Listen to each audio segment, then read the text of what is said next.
And good morning students. अपनी पिछली class में हम प्रथमः पाठः भारतीय वसंत गीते के अभ्यास के प्रश्नों को हल कर रहे थे और आगे भी हम इसी क्रम को आगे बढ़ाएंगे। प्रस्तुत गीत के समानांतर गीत वीणा वादिनी वरदे, प्रिय स्वतंत्र रव, अमृत मंत्र नव, भारत में भर दे, वीणा वादिनी वरदे। हिंदी के प्रसिद्ध कवि पंडित सूर्यकांत त्रिपाठी निराला के गीत की कुछ पंक्तियां यहाँ दी गई हैं, जिनमें सरस्वती से भारत के उत्कर्ष के लिए प्रार्थना की गई है। राष्ट्रकवि मैथिली शरण गुप्त की रचना भारतवर्ष में गूंजे हमारी भारती, ऐसे ही भावों से ओतप्रोत है।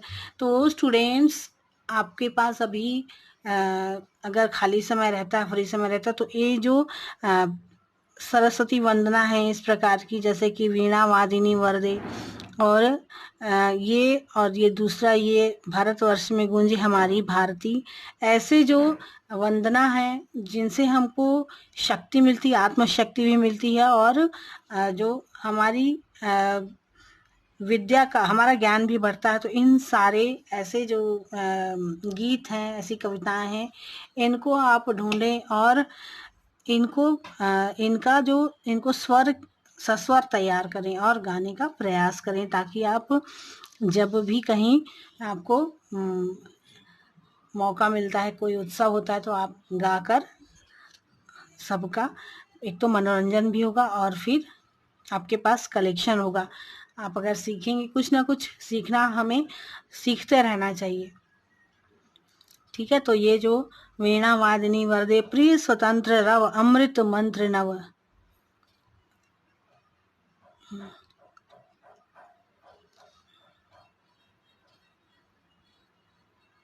तो ये जो गीत है ये आप सीख सकते हैं।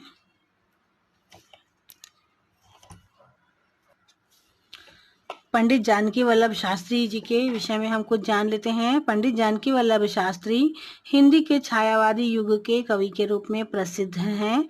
ये संस्कृत के रचनाकार एवं उत्कृष्ट अध्येता रहे हैं। संस्कृत के रचनाकार है क्योंकि इन्होंने बहुत सारी कृतियां हैं इनकी संस्कृत में, बहुत सारी कविताएं लिखी हैं और साहित्य भी लिखा है इन्होंने संस्कृत में, और पढ़ाते भी रहे हैं। क्योंकि बाल्यकाल में ही शास्त्री जी की काव्य रचना में प्रवृत्ति बन गई थी। अपनी किशोरावस्था में ही इन्हें संस्कृत कवि के रूप में मान्यता प्राप्त हो चुकी थी।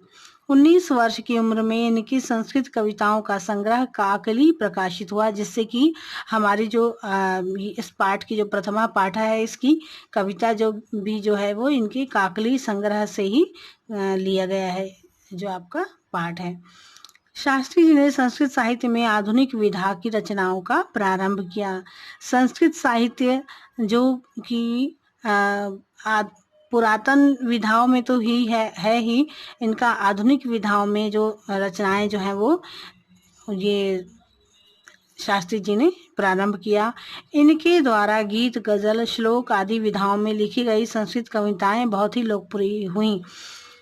इन्होंने यहाँ तक कि गीत, गजल और श्लोक तक, गजल तक लिखा है संस्कृत में, इसलिए ये बहुत ज़्यादा लोकप्रिय हुई।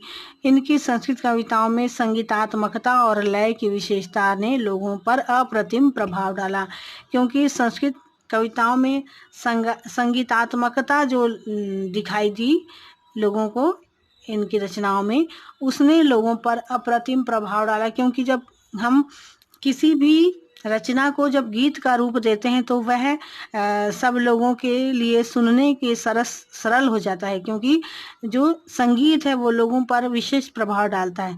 इसीलिए जब उन्होंने संस्कृत में अपनी जब कविताएं जो गीतात्मकता को लेकर उन्होंने लिखी, संगीत के साथ जिनको हम संगीत में ढाल सकते हैं, ऐसी कविताएं लिखी, तो फिर वो ज़्यादा लोकप्रिय हुई और जन साधारण के लिए भी ये सुनने के लिए आसान, क्योंकि जन साधारण जो है वो सरल किसी भी सरल प्रस्तुति को ज़्यादा आकर्षित करता है। जन साधारण को जो है वो सरल प्रस्तुति ज़्यादा आकर्षित करती है। तो इन्होंने वही किया, जानकी वल्लभ शास्त्री जी ने, कि संस्कृत में भी ऐसी कविताएं लिखी जिनको कि संगीतात्मकता और लय में इनको बांधा जा सकता था।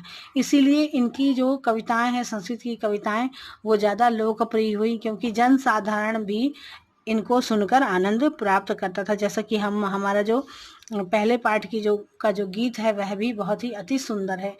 तो स्टूडेंट, आज के लिए इतना ही। अपनी अगली क्लास में हम अगले पाठ की ओर